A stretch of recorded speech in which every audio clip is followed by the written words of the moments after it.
ఉదయం దేవుని వాగ్దానం. నీకు వాగ్దానం ఇచ్చిన దేవుడు నమ్మదగినవాడు, నిన్ను విడువడు, ఎడబాయడు. Praise the lord. దేవుని నామానికి మహిమ కలుగును గాక. మరి ప్రతిరోజు ఒక ప్రత్యేకమైనటువంటి వాగ్దానముతో పరిశుద్ధాత్మ దేవుడు మనల్ని దర్శిస్తున్నాడు కదా. మరి ఈరోజు కూడా మరి ప్రత్యేకమైనటువంటి వాగ్దానంతో దేవుడు మనల్ని దర్శిస్తూ ఉన్నాడు. అందరూ బాగున్నారా? ఈరోజు మరి ప్రత్యేకమైనటువంటి వాగ్దానం హెబ్రీ పత్రిక 6వ అధ్యాయం 14వ వచనం. నిశ్చయముగా నేను నిన్ను ఆశీర్వదింతును, నిశ్చయముగా నిన్ను విస్తరింపజేతును. Praise the Lord. హల్లెలూయా. నిశ్చయముగా నిన్ను నేను ఆశీర్వదిస్తాను, నిశ్చయముగా నిన్ను నేను విస్తరింపజేసేదను.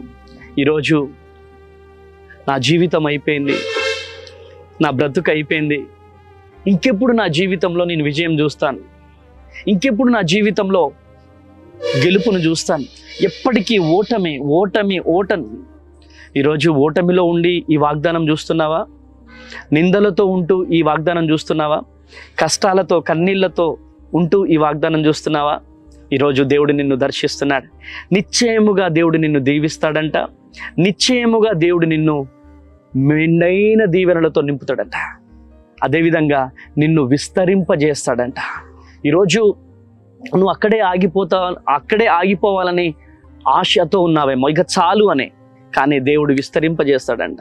ఈరోజు నువ్వు ఏ గ్రామంలో పరిచర్య చేస్తున్నావో ఆ గ్రామం వరకే చాలు ప్రభువా అని నువ్వు అనుకుంటున్నావేమో, కానీ నీ పరిచర్యను దేవుడు విస్తరింపజేయబోతున్నాడు. కనుక ప్రియమైనటువంటి దేవుని బిడ్డలారా, ఆయన సకల ఆశీర్వాదానికి కారణభూతుడు. ఈరోజు తల్లి లేరని బాధపడుతున్నావా? తండ్రి లేరని బాధపడుతున్నావా? ఒంటరిగా కుమిలిపోతున్నావా? నిందలతో బాధపడుతున్నావా? అవమానాలతో బాధపడుతున్నావా? కష్టాలతో కన్నీళ్లతో ఈరోజు దిగులుతో వేదనతో ఈరోజు బాధపడుతున్నావేమో. ఈరోజు దేవుడు నిన్ను దర్శిస్తున్నాడు. ఈరోజు దేవుడు నీతో మాట్లాడుతున్నాడు. ఒక ప్రత్యేకమైనటువంటి రీతిలో దేవుడు నిన్ను విస్తారమైనటువంటి దీవెనలతో నింపుతాడంట, విస్తారమైనటువంటి దీవెనలతో నిన్ను విస్తరింపజేస్తాడంట. ఈ వాగ్దానాన్ని ఇలా పట్టుకొని ఓటమితో ఉన్న వాళ్ళతో ఈరోజు దేవుడే మాట్లాడుతున్నాడు. ఇంకెప్పుడు నాకు ఈ ఆశీర్వాదం అని బాధపడుతున్నావేమో, ఈ ఉదయకాల సమయంలో దేవుడు నీతోనే మాట్లాడుతున్నాడు. ఈ ఉదయకాల సమయంలో దేవుడు నిన్నే దర్శిస్తున్నాడు. ఈరోజు ప్రత్యేకమైనటువంటి రీతిలో దేవుడు నిన్ను దర్శిస్తుండగా ఈ వాగ్దానాన్ని ఇలా పట్టుకొని ప్రార్థన చేయి. ప్రభువా, నన్ను దీవిస్తా అన్నావు, నన్ను విస్తరింపజేస్తానన్నావు. ప్రభువా, ఈ వాగ్దానాన్ని పట్టుకొని నేను ప్రార్థన చేస్తున్నానయ్యా, నన్ను విస్తరింప చేయి ప్రభువా, నన్ను దీవించు ప్రభువా అని ప్రార్థన పూర్వకంగా కనుక నువ్వు ప్రార్థన చేయగలిగితే దేవుడు నీ జీవితంలో గొప్ప అద్భుతం చేయబోతున్నాడు. Praise the Lord. హల్లెలూయా. ఈరోజు ఓటమి అంటే ఉద్యోగం లేక బాధపడుతున్నావా? గర్భఫలం లేక బాధపడుతున్నావా? నిందలతో అవమానాలతో ఉన్నావా?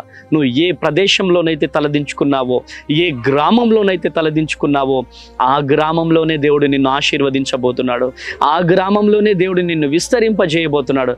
కనుక ఈ వాగ్దానాన్ని ఎత్తిపట్టి ప్రార్థన చేయగలిగితే ఆ దీవెనలన్నీ నీ సొంతం కాబోతున్నాయి. Praise the lord. ప్రార్థన చేద్దాం. తండ్రి స్తోత్రం ప్రభువా, గొప్ప దేవుడవు నాయన. ప్రభువా, మెండైన దీవెనలతో దీవిస్తా అన్నావు ప్రభువా, మెండైన ఆశీర్వాదాలతో దీవిస్తానన్నావు, విస్తరింపజేస్తానన్నావు ప్రభువా.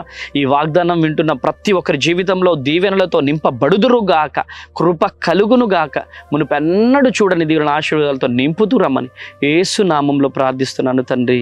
Amen, amen, amen. Praise the lord.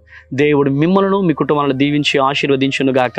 ఈ వాగ్దానాన్ని ఎత్తిపట్టి ప్రార్థన చేయండి, ఆశీర్వాదాలు పొందుకోండి. May God bless you. Praise the lord.